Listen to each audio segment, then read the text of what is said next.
Okay, any question about the previous session?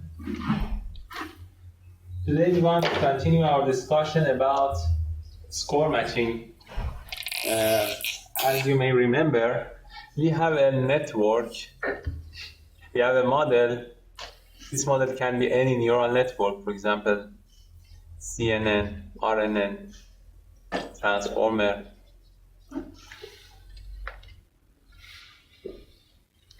The input is your X random vector, and the output, what is the output? The output is of the same dimension as X, and you may remember it's the energy function, something like this. It's the it's the score function. The first element is the score. The model, we call it S theta because it is coming from the model at the input X, and this is its first element until the end, which is the score function at the input X at deep end. Okay, we see that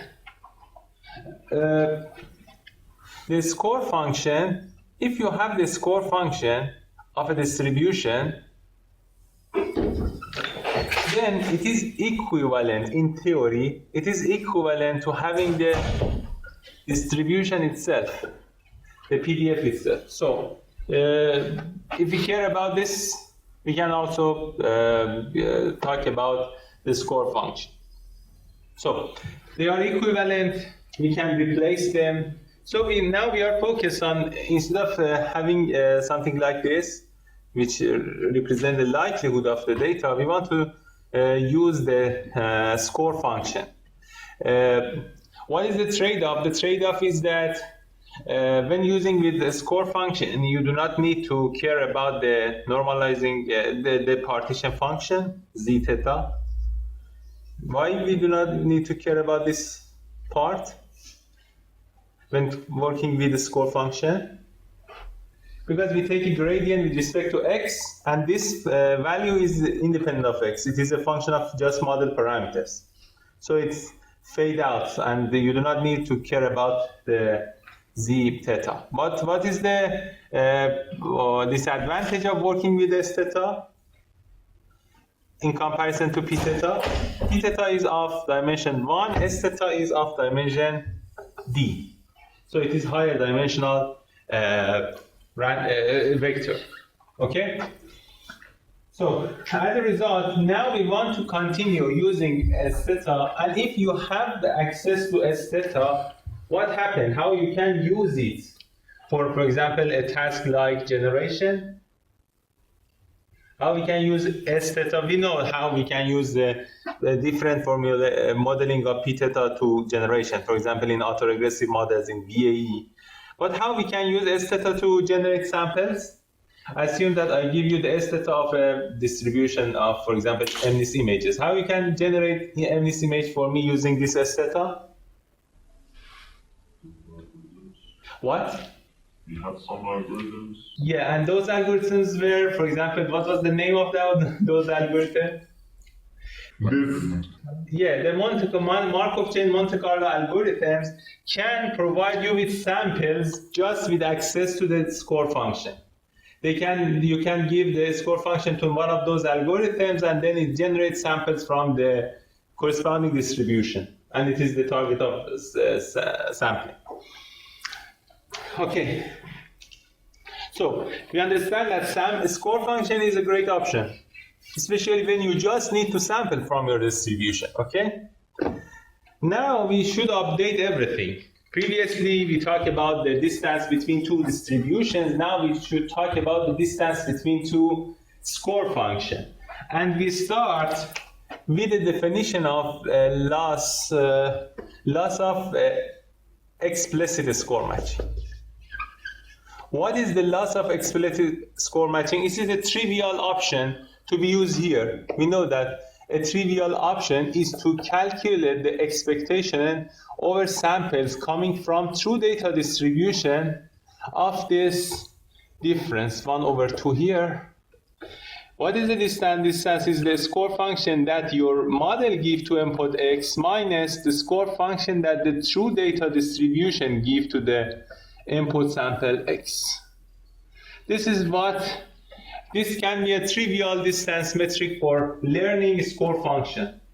Why? Because in the populated area of your data, you calculate this difference. How they are different from each other in the populated area of your true data distribution. What is the problem with this type of samples, with this sort of loss? Why we cannot use it in practice, this loss? Cannot calculate this data. Yeah, this is not accessible. What was the alternative here? Implicit score matching. Exactly. We have a definition, implicit score matching, which was defined as, again, it was an expectation over data coming from the true data distribution. But here we have something is changed. I think 1 over 2, yeah. 1 over 2, the energy of this function plus the trace of the gradient of again model score function. Yes. And Hivarinen showed that these two are equivalent. It means that if you minimize, these two are equivalent objective with respect to theta. It means that they may differ in some constant which is independent of theta, but the minimizer of this term and this function, this objective and this objective is the same with respect to theta. So instead of minimizing the explicit score matching, you can minimize the implicit score matching, and you find the exact. If you find the global minimizer of this objective, it means that you find the global optimizer of the above one. So this was an alternative. But what was the problem with this one? This one has also a problem. What was the problem here? The trees. Yeah. Expensive. Exactly. The trace is computation expensive. Why? Because for each calculation of the loss value, you need d backpropagation. You need to backpropagate your model for d times, which is not scalable with respect to the data dimension or data size. What was the alternative now? We talk about a noisier version of data. We talk about x tilde, which was x plus a noise term, and the noise term is coming from the normal distribution with zero mean and sigma to I variance. Equivalently, we can assume a conditional distribution over x tilde given x, which is a normal distribution over x tilde given the mean is x and the covariance matrix is sigma to I. This was the definition for a noisier version of your data set. Now we think of explicit score matching for this noisy data. To discriminate these two cases, we add a sigma here as a function of theta. Now what will happen? We just want to find the score function for this noisy data. We know that if I approach sigma towards 0, it means that I am again working with data itself. Now for the moment, assume that we have a noisier version, and I want to find the score function for this noisy data. We show that what is the, let me show it here. We have previously seen that we have a unconditional or marginalized distribution. Yeah, this one. We have the marginal distribution over the noisy data. So I want to find the score function of this distribution, which is not your data distribution. But if you approach sigma towards 0, it is exactly data distribution. But for the moment, assume that it is noisier version. What happened? I want to write the explicit score matching just for the new data. So what happened? It is nothing changed. 1 over 2. Expectation instead of data, I am now working with noisier version. Q sigma of X tilde. Exactly that distribution. Again, I have a model just to emphasize that I'm working with the noisy data. I add a tilde here, and also I use the X tilde here. Minus what is the score function? The reference score function here. The reference score function is S sigma of X tilde. What does it mean? It means that my target is to let's say have a regression or find the score function of the noisy data. This is the score function of the noisy data. And I know that S0, it means that when the sigma approaches 0 X tilde, it is equivalent to S data of X tilde. Does it make sense? What happened? So we switch from the true data to a noisier version. And now I want to show how it can help us to find a better loss function. We know that the last loss function is this one, and this one has some problems with the trace form. Okay. And the final thing we talk about is the denoising score matching objective, which is again function of the sigma. It means that you are working with the noisy data, and it is equal to the expectation over the joint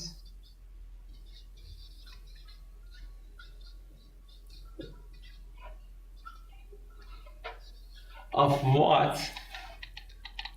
The expectation over joint of 1 over 2, the S theta of X tilde minus the gradient of the log of the conditional. Yes. This is denoising score matching loss. The most important point is here. Vincent showed that these two are equivalent objectives. Very interesting result. You will see that this term can be calculated easily. So Vincent showed that these two are equivalent. It means that if you want to find the score function for the noisy data, you can optimize this objective. Now we want to talk about the new objective, which is the denoising score matching objective.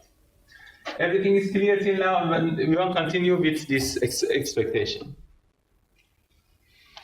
Okay.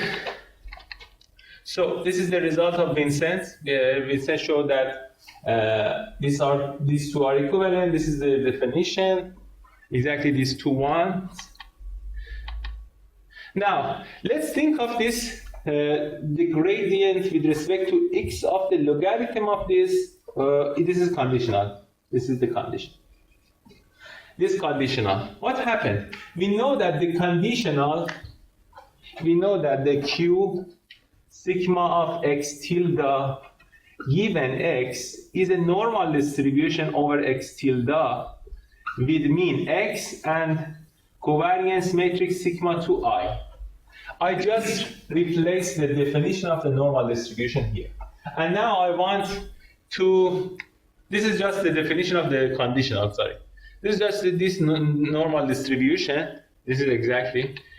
Now I want the gradient with respect to X tilde of the logarithm. I have a problem here. This is X tilde. The gradient with respect to X tilde of the logarithm of this term. And you can show that it can be easily this term. Very simple term. Very, very simple term. It means that all the things here is just 1 over sigma 2 x minus X tilde. So our loss can be drastically simplified. How? Again, just the expectation over the joint. 1 over 2 S theta of X is itself. Instead of the gradient of the logarithm, we replace the term we derived above. So how can you see this loss? Can we calculate it easily? Assume you want to use Monte Carlo estimation. What happened? We know that we can the expectation over the joint can be expectation over the conditional time and then expectation over the unconditional. Okay, I just replace what happened here. I just replace. We know that the joint over x and x tilde equals any distribution can be factorized. It is the distribution over the first one. I assume the first one is x times the distribution over the second one given the first one. This is the true data distribution, and this is the conditional we use to add noise to your data. So both of them are clear for us. And we have the functional form for both of them. Not for the data, for this one we can sample, for this one we can both samples and we have the distribution. So I can, this is just, if you write the integral of this term, because this expectation is an integral, and then use that function, then you can derive this new term. It is very easy. How we can, denote the factorization here too. So very interesting term. If you want to calculate the denoising score matching loss, you can calculate this term. And this term, although it is two expectation, it is very easy. Why? Because you can first replace the inner expectation using Monte Carlo estimation. How? Starting from this part. You can start from sampling from the true data distribution. Means you select one sample from your data set, then you replace that data sample here and sample from a noisier version of that data. It is x tilde. So we have one x tilde, and I can replace both of them in this term and calculate the loss. And here, loss calculation is very simple, just one feed forward. Just one feed forward propagation. You do not need any gradients such as here. For the trace, we need to calculate, to back propagate d times just for loss calculation, not the loss gradient. Then you should continue for the loss gradient too. But for just loss calculation, you need to back propagate d times. But here, to calculate the loss, you just need one forward propagation. This one just is the difference. There is nothing. So, does it make sense how it is very simple to calculate this loss? And now think of Vincent's result. If you minimize this term, it means that your score function is learning, if you minimize this term, it means that the score function is learning the score function of the noisy data. Here, this one. And you know that you can easily minimize that term. It means that you can easily learn the score function of noisy data. Does it make sense? I update or I change the formulation of denoising score matching, and I have this point. I reach this point, a point that you just need one forward propagation of your network to calculate the loss. We know that we have a back propagation or something like that for update, but we know that the complexity is drastically reduced now. But the Vincent results proved that if you minimize this term with respect to these theta parameters, it means that you are learning the noisy data score function. Or in other words, if you approach sigma towards 0, it means that you are learning the score function of your true data. Does it make sense how we approach the problem? Okay. These are the interesting results coming from this new formulation. The first, you have no Jacobian score, no Jacobian of, this was the Jacobian, here. Because this term is of dimension t times d. So you need to, although you just need the elemental, the diagonal elements, but this is the Jacobian matrix. Here you do not need to calculate the Jacobian anymore. So very simple calculation. Second, there is no score function related to noisy data. It means that in your formulation, you do not see any S sigma of X tilde, which is not accessible, similar to S theta of X, because both of them are not accessible. The gradient of the log of their distribution is not accessible. Their distribution is not also accessible. You just have sample from these two. You can easily sample from the noisy version or the true data set, but you cannot have their score function. The score function is very tough to understand what is even their score function, because you have non-uniform samples of the space. You cannot calculate anything. Okay? So, two interesting points. Let's continue. Also, we have other interesting points too. The ideal score matching based on DSM, denoising score matching, is this function. We know that if we can learn this function, it is not accessible, but in theory, if you can find some functional form that can approximate this difference, this scale difference, it means that you find the ideal score function for your noisy data. What does it mean? It means that the best option for the score function of the noisy data can calculate the distance of the noisy data with the true data. Very hard task. Assume that I give you a noisy data image, and this score function should be capable of first approximating X itself. What was the X that resulted in this new noisy version, and then output this difference. This is a denoising operator. Does it make sense? Based on the noisy data, it can understand the noise added to that data. Let's think of MNIST. I have this one. Then, using the noisy kernel, I find something, for example, some noisier version of 1. This score function is capable of first understand the ideal one, not the true. First understanding this one, it's just access to this noisy version, not the original one. It's just, why? Because this theta is tilde. It's just access to this noisy version. It can understand the true data, and then outputs the difference of the true data minus the noisy version divided by the variance of the noise added to that data. It is the ideal score function. In other words, in each point, this function can approach you toward the higher probability of the noisy data. Does it make sense how it works, and why is it the formulation? And on the other hand, we know that the denoising score matching is equivalent in terms of the objective function to the explicit score matching of noisy data. So this ideal is the score function of noisy data. Very interesting. Something that can do this is the score function of noisy data.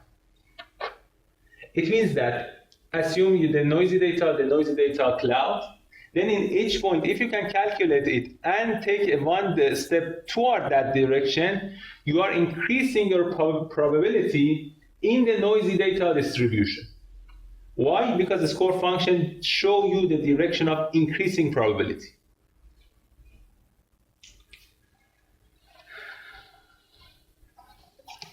Does it make sense? If you have any question, you can ask now.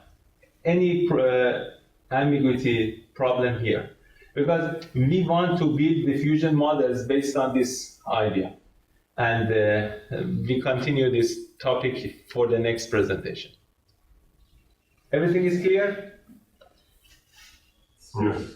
In short, we have a class of solution. So we have to go through all that. We cannot approach this solution. We cannot? We cannot find the S theta of x which equals this difference. It is the optimal one. It is accessible when you have access to lots of freedom in your S theta, but you do not have that freedom. You can just approximate it. Yeah. But it means that when you have a good approximation of this data, if I give you a noisy data, for example, of MNIST, you can denoise it. Very interestingly, it means that the denoiser can show the direction of increasing probability. It is to some extent trivial because the denoised version has higher probability because this is the denoised version. The denoised version has a higher probability. Does it make sense? Assume that you have a noisy image of MNIST, you have a denoised image. Which of them has a higher probability? Which of them align better with the model, with the true data distribution? The denoised one, because it does not have noise. The noise is not from the data itself. It's just we add that to handle the complexity of computation. So just to clarify, we cannot use that simple expression in our training. This one? Yeah. We use, for example, how we train them, we sample one sample from MNIST, then add noise to that sample using our kernel, then put them inside the network. I think I cleared it. Put them inside the network. One forward propagation, you have the term, you have the first term, S theta with tilde. You can also calculate this term because you have both x and x tilde. Now back propagate this error. Then we optimize theta and continue it iteratively until we find an approximation to this one. Because this is not just one point. In all the MNIST data or all the space in all the space, you should be capable of approximating this difference, which is not possible for a limited freedom network. So you just find an approximation. And that approximation is a denoiser. Why? Because it can understand the noise. The difference is the noise. Normalization is just a normalized noise. But when it can understand the noise, it means that it has powerful information of the data. Everything is clear? Yes. So, to achieve this equation, we just use a normal distribution for Q. Yeah. That's, the normal distribution for conditional. Yeah. And we have option to use other distributions and reach different equations, but the second part would be different and the distribution of Q would be different. Yeah. And this is very easy to handle term, which is coming from the selection of that distribution. But none of these has a impact on the final, for example, the performance of the learning data. I don't know whether they check, for example, other types of noise adding kernels, but I think just the nature of adding noise and perturbing data from its place is enough to handle the complexity of this trace. It means that they all works in terms of reducing the complexity, but it is not evident that the resulting complexity is similar to the Gaussian. I think the Gaussian has the lowest one. Any question? Okay. Let's think of the denoising score matching algorithm. This is what you can use in practice to learn your model. It means that you have a RD to RD model. The model is capable of accepting an input of R dimensional D and outputs a similar dimensional vector, which is the score. And now you want to change the parameter so that it can approximate the S sigma of X tilde. So let's think of the procedure. So you start with the data set and with the noise you want to add to your data, and with this Q sigma, which is the noise addition curve. So what happened? First, you sample one data from the data set, one MNIST image. Then you add noise to that image. Then It is very easy to calculate this gradient. Any of the framework you use can calculate this one, and then you back propagate it and calculate this gradient, and using a step size you update your parameters. Very easy. In contrast to the trace or the true data score function, it is not accessible. So you can easily update your data, and at the end, this is the end of the optimization. You can continue it for several times, and at the end, you find the score function for this S sigma of x tilde. We know that we do not find the score function of the true data. We are just finding the score function of the noisy data, which can be near the true data by using a suitable sigma parameter. As you can see, the problem is solved, the problem of complexity, but we have another problem. Yes? Where does sigma come from? Are we choosing sigma in the beginning for the noise? Sigma is another problem that we talked about. You cannot start with a fixed sigma, yeah, that's the problem. Yeah, here we can see that because when you want to approach data, what happened? You said that I put sigma equal to 1 to the minus of, to 10 to the power of minus 10, which is exactly the true data. What happened in this problem? What problem does you have here? It completely masks the gradient information coming from. Why? Because you have 10 to the power of 10 because it is 1 over sigma 2. 10 to the power of 20 here, and all the things will be here, and your model is not trained. So you cannot decrease sigma arbitrary to 0. This is the problem. Sigma selection is very important. You should find a balance if you want to use this naive version, but you will show another approach to find the score function. Okay, does it make sense? Everything is clear? Okay, the challenges. In denoising score matching, we are estimating the score function of the noisy data as sigma of x tilde, which is not exactly the S data of x. So you find something else. Selecting sigma is also tricky. A small sigma means that you are better approximating S data in theory, S data using S sigma, but this is the problem.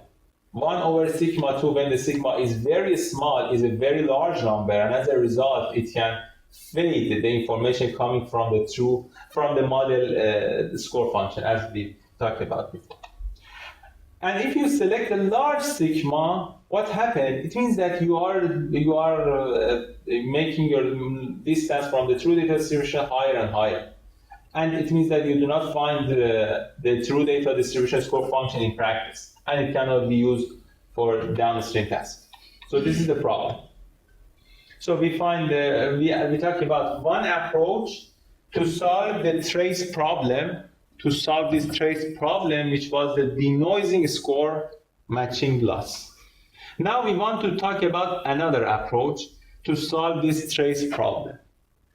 This is just in practice for the continue of this presentation. We do not use the slice score matching, but the idea is very interesting, and just we review it very fast to have the next part, which is about how to select sigma in practice.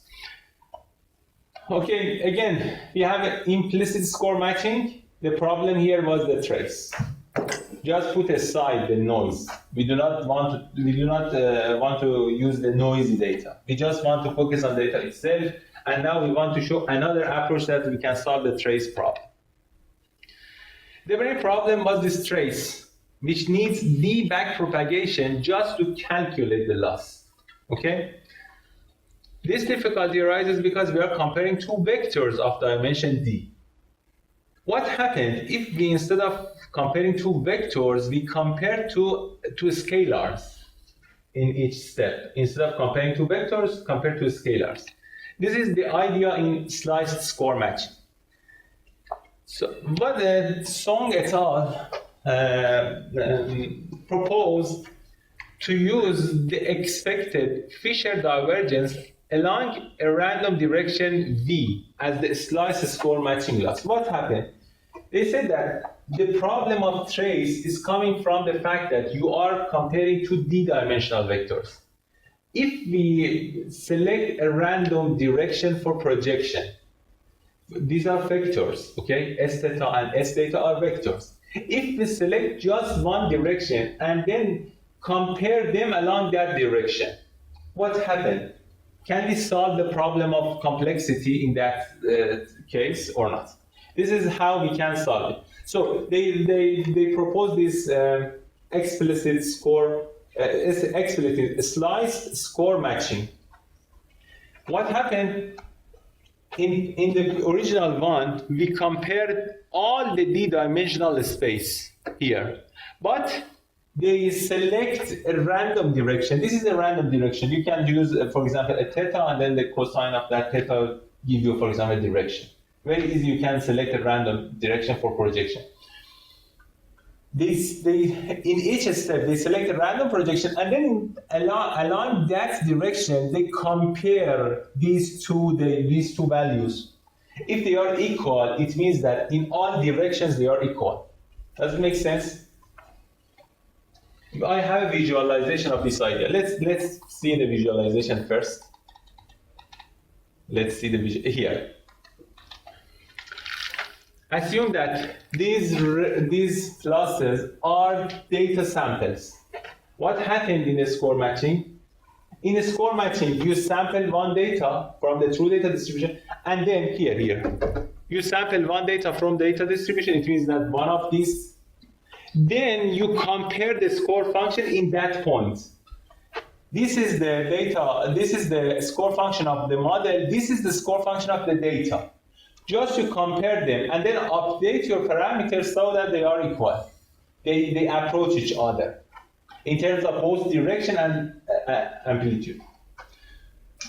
So what happened in the second step, but here what happened in this slice score matching? I select one data sample, again, exactly similar to the previous one. I select one data sample, then I select a direction, this green arrow. I select a direction. This is also selected randomly. Then I project both of these vectors along these directions, these dashed arrows. And then I update the parameters so that the difference between these two arrows is minimized. But these two arrows are numbers. They do not have direction anymore. Why? Because they are the projection along the green arrow. They are just numbers. If they are equal along all the direction, it means that the two vectors are equal. Does it make sense? What is the idea here? So what they do, instead of comparing the complete vectors, which result into the complexity of the trace, they decide to select a random direction and then compare them along that direction. Everything is clear? Okay. Let's return to I should change the order of the slides, I think. Okay. What is... So, yes. When you say like random direction, are they actually computing like the random directions? Because on the example that you show is 2D, you can just make the direction in x1 and the x2. Yeah, you can. It is not very. You can use, for example, a normal distribution, and that normal distribution give you a direction in the d-dimensional space. Yeah. You just need a random direction, which is not correlated to the previous direction you have selected. Yeah, I see. But I think like pick a random direction, maybe like complicated problems, maybe. No. It means that it gives you pulses to update your score function. Why? Because you select a direction and then observe whether the score functions in that direction are equal or not. What is the difference? If you even decrease the distance along that direction, it means that in expectation you are updating your model toward the better and better score function. Does it make sense? Yeah. The direction, yeah, it is very hard to understand how it works, but it works. Because you are changing the direction, and the directions are selected independently of each other through the iterations. So it means that you are in practice you are comparing them along all the dimension, not one direction. It is not biased toward just one direction, or because the direction is random. Yes, but the example that you show, I think computing two directions is enough, right? To conclude like two. What? Here, let me talk about it. Yes, so if x1 and x2, the direction in x1 and x2 are equal, then we can conclude like the two vectors are equal. No. If you mean one of them, for example, is +1, one of them is -1, they are very far from each other in that direction, and it gives you a large learning signal. Is it your question? It means that if their value is similar, it means that they are equal. Pay attention to this situation. One of them is to this direction. For example, the value of here is +2. One of them is toward this direction is -1. The distance is very large because you use the sign. It is not just the absolute value. And then through the iteration, this direction is randomly selected anywhere. Okay? Then in the next iteration, you select this training data, and you select another direction, for example here, then you compare them, and then you approach the score function in that direction, and then you continue this process. Yeah, it is not very simple to converge, but it works in practice, even sometimes better than denoising score match. Yes? We can like average multiple samples, right? Yeah, you can work on multiple samples. For example, you select just one direction, and then use multiple samples to update all of them, and take the signal from them. Yes. Does the computation graph look like between Yeah. this one and the previous one? This one, Or the slice, we will see the computation graph. Yeah, the computation graph is here. This is the computation graph, and we talk about the computation graph soon. Okay, so the problem is that the solution is that they define the explicit slice score matching loss as this one. This is exactly the direction, the value along that direction, as we see before, and they show that explicit slice score matching is equivalent in terms of objective function to implicit slice score matching. Pay attention to this step.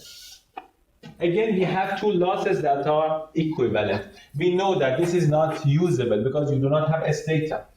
So the above is not usable. That just gives the intuition how they replace the d-dimensional distance with one-dimensional one. So they show that this explicit version is equivalent to this implicit version, and now we should understand why it limits the complexity. It limits the computation and complexity by the new term you have here. So what happened? They proved that these two are equivalent. It means that instead of minimizing this one, you can minimize this one, and we show that the latter does not have the problem of trace. You cannot. Let me think of it. No, it's okay. Okay, so the objective is this one. How? You can check the paper how they prove that these two are equivalent. But we know that instead of using explicit score matching, we can use this implicit score matching alternative. Okay, the first term is very easy. Why? You forward propagate. Yeah. The first term is very easy. You will see how it can be calculated. But the second term needs some more modification. This is the second term. And you can show that based on calculus that these two terms, the second and the third, can be replaced with the gradient with respect to x of this V transpose S theta of x. This is a note coming from the calculus, okay? So, and now we will show that how it can be used instead of this term to simplify the computation. So let's think of the computation graph for this object.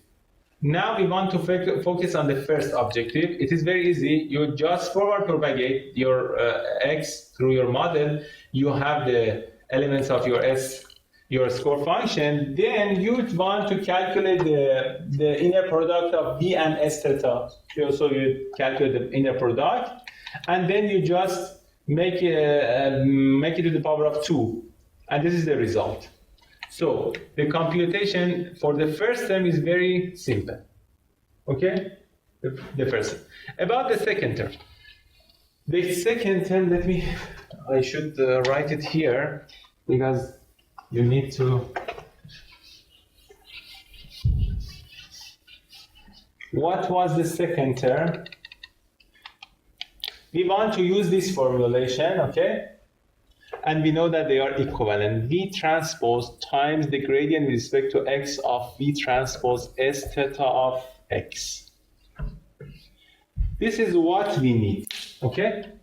First, I want to calculate this term. What happened? I pass x through the using forward propagation. These are the S theta vectors, and this is the inner product. I just simplified the figure. This is the inner product, and we have V transpose S theta of x as a result. So you just need one forward propagation. It's simple. Then I need the gradient with respect to x of this term. It means that I need to back propagate through the model and calculate the gradient of this output with respect to the input. You just need to call the back propagation for one time. Why? Because it is a scalar. This is a scalar, similar to the loss you use. For example, the cross entropy loss, you just need one back propagation. So I just apply one back propagation, I calculate all the elements of that vector. The gradient with respect to the x of this term. Okay? Then what happened? I just need to inner product this value with v. So again, I inner product this value here with v, and the result is the output. Is it clear? The computation graph is clear? Yes. How is this different than the computation graph with the trace? The trace problem is that you have this trace of the gradient with respect to the S of S theta of x. Okay? You need the element here. And what is that the element? This is x1, this is xd, this is S theta of x1, this is S theta of xd. You need the first back propagation. You need to calculate the gradient. You calculate the gradient of this term with respect to the first, one back propagation. The second, you need to calculate the back propagation of the second term with respect to the second input, another completely different back propagation until the end. But here, because you take the dot product of S with V, it is exactly coming from the fact that you are just using one direction of V, not all of the directions.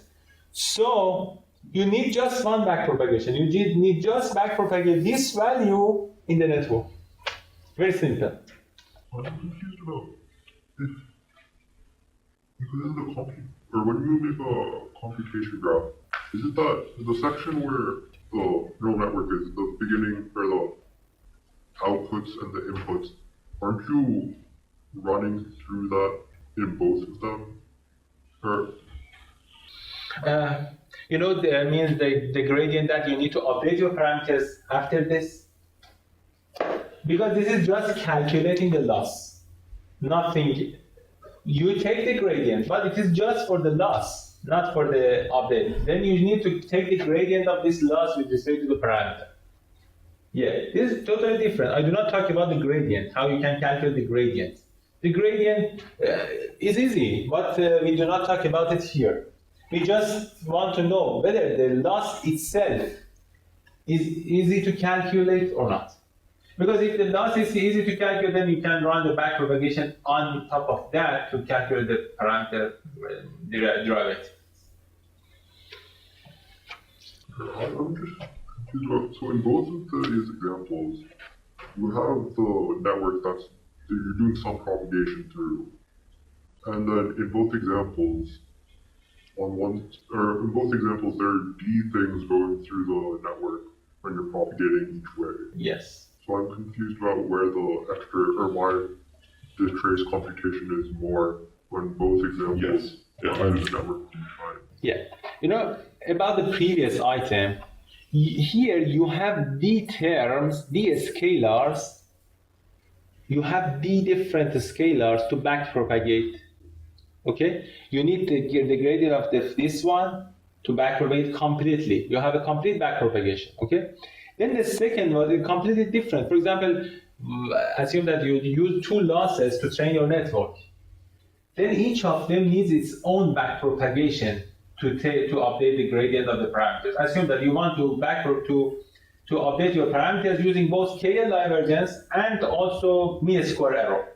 Okay? Then you need to backpropagate each of them separately. Does it make sense? Here, assume that you have D different losses, and each of them must be backpropagated separately to have the complete gradient of the parameters. But what happened here?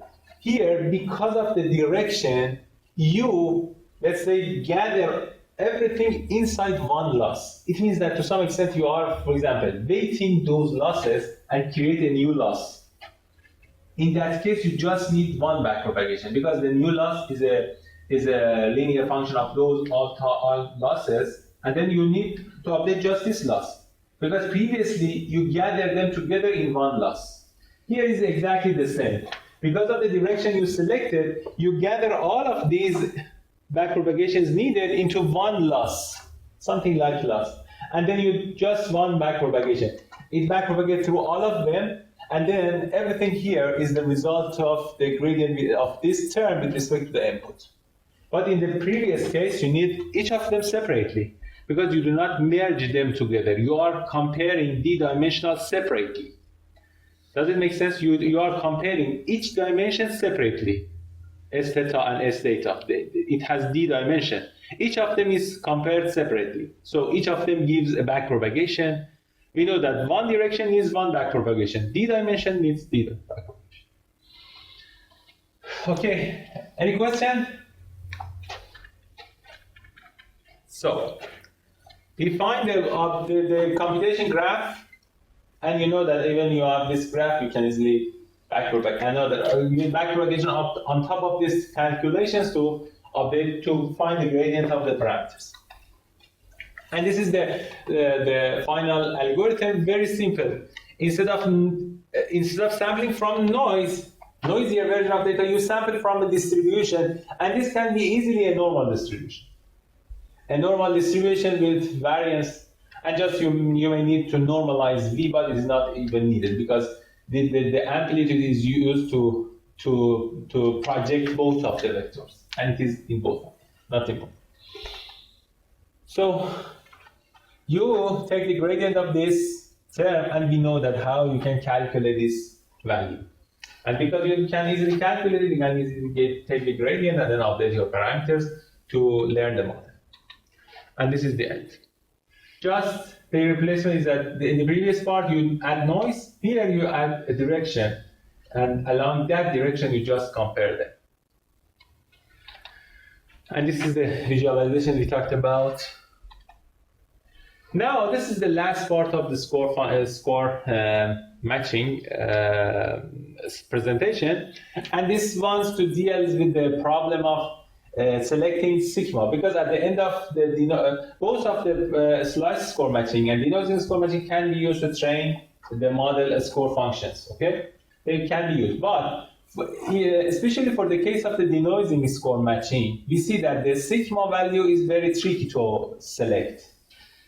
But Song and Ermon show that there are also other major problems with the naive application of something like slice score matching and denoising score matching. If you use both of the previously introduced methods, you will have some challenges. And what are these challenges? Pay attention to these challenges. They may seem a bit hard to understand, but through the homeworks, I think you will understand what is the problem. There are three challenges that block the naive application of the previously introduced methods. The first one is the manifold hypothesis, the second was inaccurate score estimation with score matching, and the last is the slow mixing of Langevin dynamics. Now we want to focus on each of them. What do they say? The first one, manifold hypothesis, okay? Here, I plot a dataset in R2. The dataset seems to be a Gaussian distributions with diagonal and with covariance matrix equal to I. Yeah, these are the distributions. Okay. These two are normal distribution with mean 0, and with this covariance matrix, which is a function of E2. Okay. Let me check. Yeah, this is the function of E2. It means that as you select E2, I calculate the covariance matrix, and then I have the distribution. But here I select E2 equal to 1. Here I select E2 equal to 1 times e to the power of minus 10 to the power of minus 10. It means that it's degenerated version. What happened? In practice, for example, in MNIST dataset, we talked about MNIST, yeah, we talked about MNIST. In practice, what you have in the real world is not something like this. It's something which is embedded in that space. It means that the true dimension of your data is 1. But in practice, you observe something in embedded space. Let me talk about the MNIST first. Assume the MNIST dataset. We know that MNIST is in this dimension, and we call this dimension the ambient space of the dataset. It means that what you calculate, what you observe that MNIST datasets are in this dimension, okay? But in practice, you can show that the true data samples are in much lower dimensional space. How?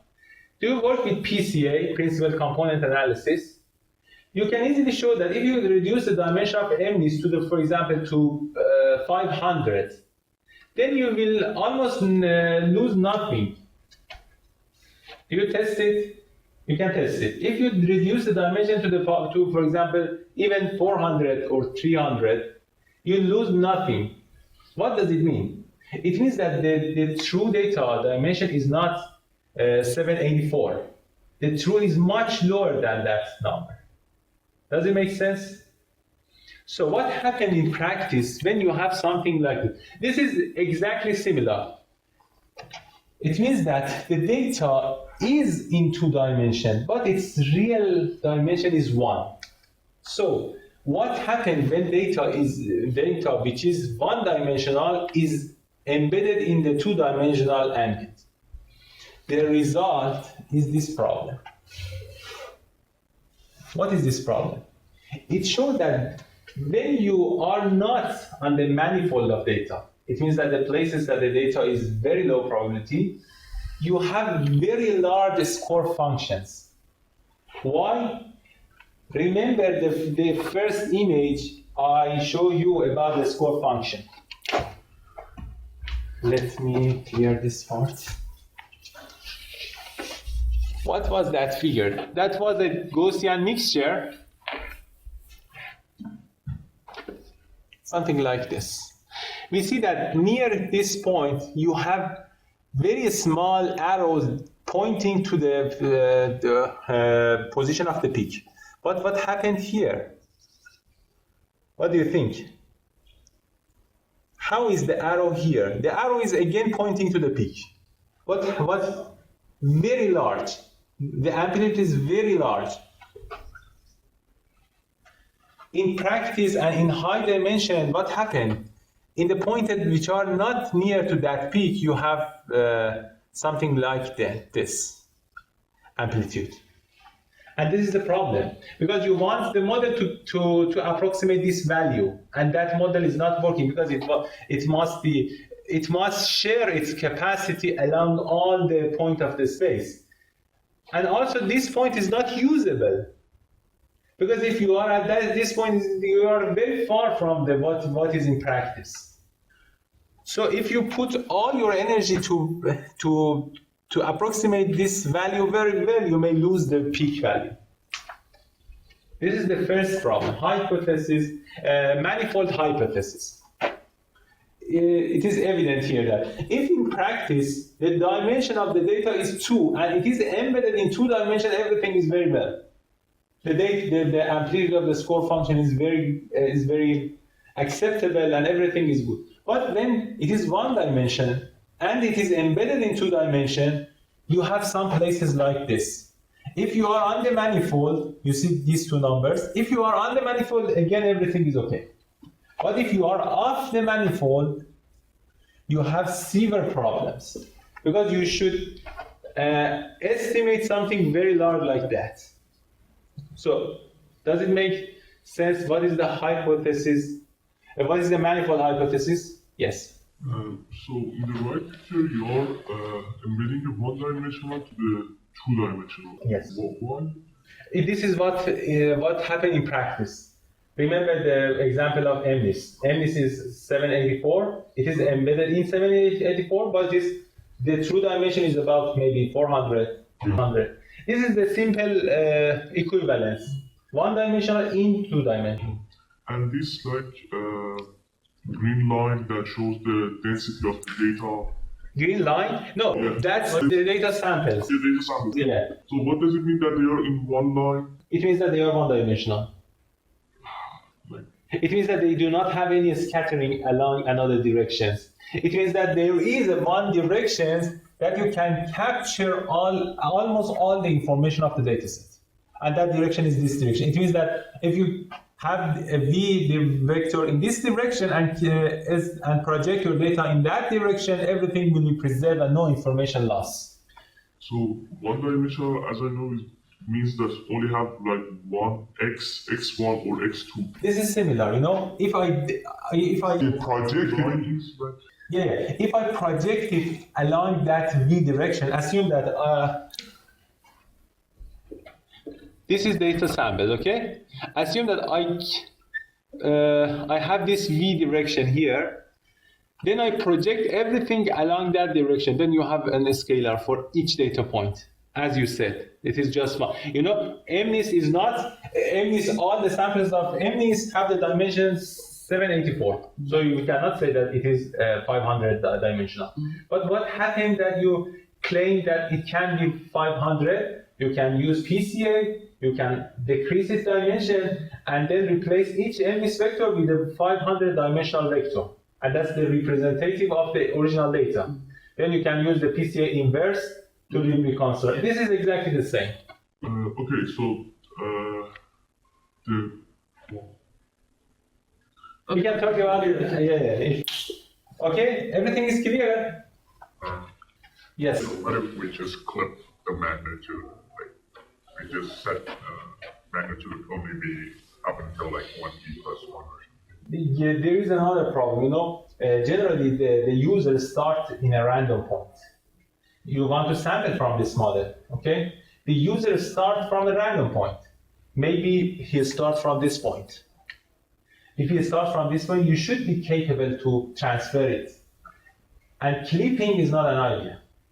We will see how we can solve it. Yeah, we show that adding noise is the solution. Everywhere noise addition is great solution. Okay, so we understand that MNIST is, for example, in high dimension, but in practice it is in a lower dimensional. So there are locations in the ambient space. Just translate everything here into this image. Because MNIST, you cannot visualize MNIST in your mind. We cannot visualize MNIST. Just this image is just to interpret everything here in that image. Okay. There are locations in the ambient space outside the manifold where you have almost no sample and score function vector length tends to infinity. Again, those two positions. A score matching objective is consistent estimator only when the support of the data distribution is the whole space. This is exactly the problem. If the support of the data, the true data score function is not the whole space, it means that your score function objective is not consistent. And it means that you cannot, let's say, calculate both of the positions with an accurate, with enough accuracy. The resulting obstacle is known as manifold hypothesis, and Song and Ehrman showed that adding noise to the original dataset can solve the manifold hypothesis obstacle. We will see that how adding noise works. Okay, so we just want to know, we have three problems. One of them was manifold hypothesis, and we know what is manifold hypothesis. The problem is that in some places in the space, in the ambient space, you have very large score functions of your true data. And if you want to estimate it, because the consistent, you do not have a consistent estimator anymore, because it means that the support of the distribution is not the whole space. So let's think how adding noise can solve this problem. What happened here? I just use a kernel to add noise to these data points. How? Each of the data point is given to my kernel. The kernel is exactly similar to before. Q of x tilde given x equals the normal over x tilde of mean x, and covariance maybe, I don't know, what is the covariance here? Yeah, 10 to the power of minus 4 times I. What happened? For each point here, I freeze the point I previously sampled. Then for each point, I give that sample to this distributions, and then sample from this noise distribution. What happened? This adds some noise to my data, and the noise is not aligned with the direction of the manifold of the data. It is a random noise with isotropic covariance matrix. It means that it can be any direction. As a result, you have this data set. And what is the important point? The important point is that your score here is almost unchanged in the important places, and your score here is reduced. This is the score function of the true data distribution, because I have the data distribution now. Okay? So it can solve the problem. It means that now the support of the score function is all the space, almost all the space, and the problem is relaxed. So you can solve the problem. Does it make sense how it solved the problem? Adding noise? What is score values for those points that were aligned in the actual one didn't change? Because of that expectation part and something like that, it is not changed. Because in expectation, the noise is isotropic, and everything added does not affect those points. You can also write the formulation, and it can show you that how it can be intact. Okay, so adding noise is an option to preserve in that point, and also do not miss information in high probability regions. Any question? And this is the result of the training when you add noise to the data. When you do not have noisy data, the left one is the slice score matching with loss with the during the training, and the right is again a slice score matching with a noisy data set.